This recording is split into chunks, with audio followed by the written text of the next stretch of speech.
The purpose of this video is that a lot of different companies can ask a lot of different types of questions.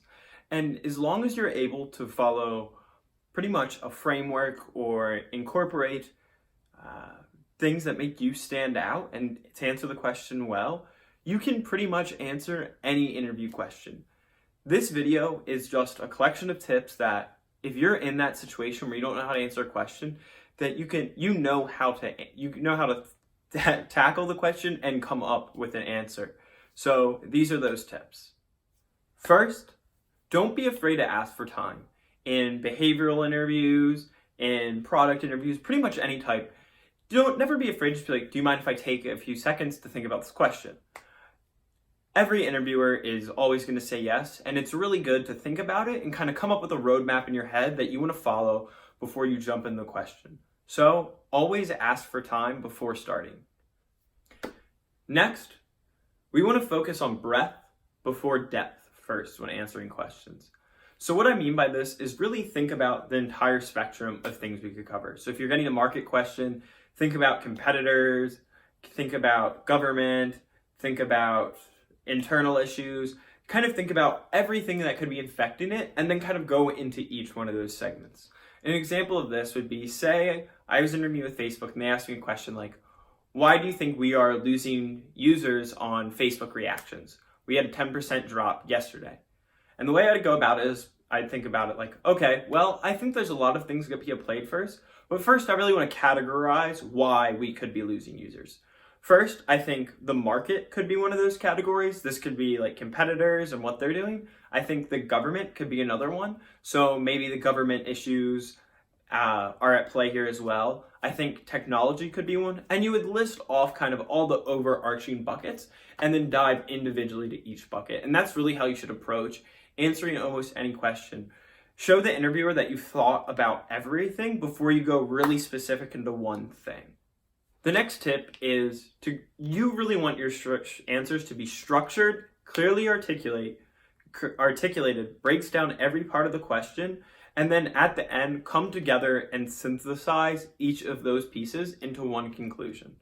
So an example is with a product question, you have to talk about comprehending the question, the users, the pain points, the solutions. At the end of the question, you really want to go back and kind of give an overview of each one of those and tie them together.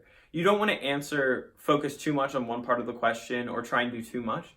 You really want everything you're saying and talking about to come together and make sense at the end.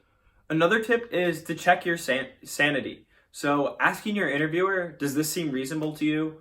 Does this make sense? Do you think you're going in the right direction? Is really a great way to just make sure that you're on track. I was in an interview once and my interviewer looked super confused and I just asked her and I was just like, hey, do you think I'm going in the right direction? And then she gave me feedback on what I could be doing different, and I took that feedback and ran with it, and we ended up having a great interview.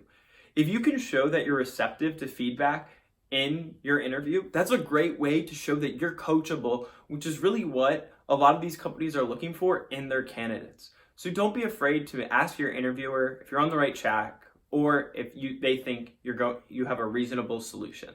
Another one, ask for clarification. If you're unsure about a question, make sure that you have a complete understanding before you dive into it. If you're confused, ask questions. I was in an interview once where I was asked a question, I was kind of confused, and I just dove right in, and the interviewer immediately stopped me and just started asking me questions like, oh, did you think about this and this? And these were the questions that I should have been asking up front. So if the question's vague and ambiguous, narrow it down in the beginning by clarifying it. Ask questions. Oh, what do you mean by product? Oh, does smartphone mean anything that has multiple apps and can connect to the internet? Or are we also including tablets? Really make sure you have a complete understanding before you dive into the question. Use visuals.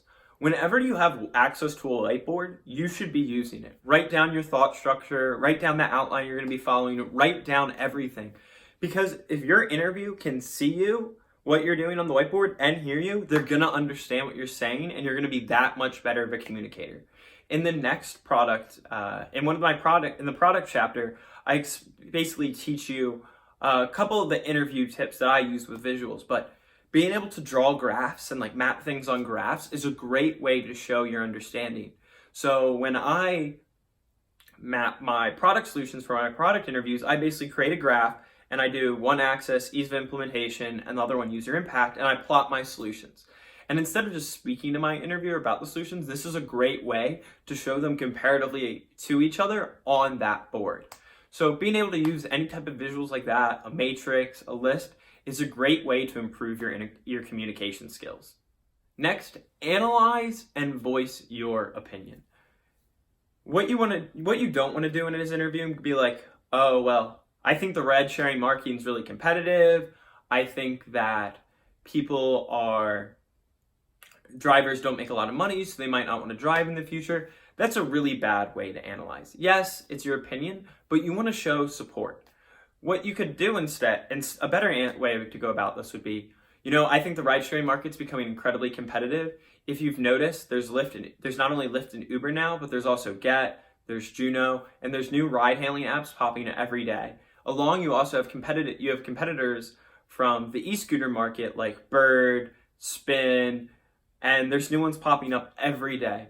So that was a similar response, but I analyzed it better. I talked about the different competitors in the market.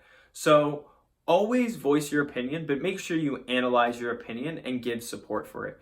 Interviewers want to hear what you think. One of my best interviews was when I talked about a product that I had a personal relationship with. Because of my e-commerce business, I was able to speak to basically the opinion of e-commerce sellers. So whenever you can bring something like that in, it's really just going to show your interviewer that you have a lot of user empathy and you're able to bring in outside knowledge to the interview.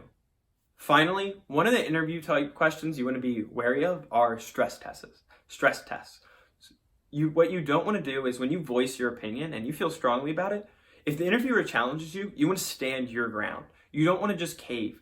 I was in one interview once where what I was saying was completely wrong, but I knew what the interviewers were looking for wasn't that if I was wrong or right, but could I defend my opinion and my stance and why? And if they pushed me as hard as they could, would I not back down? And I just had to keep supporting it. I was in a product interview where one of my interviewers clearly they were just asking me questions and pushing me in a direction which I thought was very wrong. But I realized that she was doing it so much because she just wanted to see if I would cave and just go with her opinion, be like, oh yeah, you're right. And I didn't because I knew I was right, but I almost did because they're in a senior position. You think they know more than you, but be wary of the stress test interview. And if you feel strongly about your product, your solution, or your opinion in an interview, don't back down. Make sure you stand your ground. I really hope these tips will help you answer different types of questions. Strategy interviews that are prevalent, I kind of wrote these tips targeted toward those, such as breadth before depth and really breaking down individual pieces of the interview. These don't necessarily apply to behavioral interviews, but we're going to get into that in the next chapter.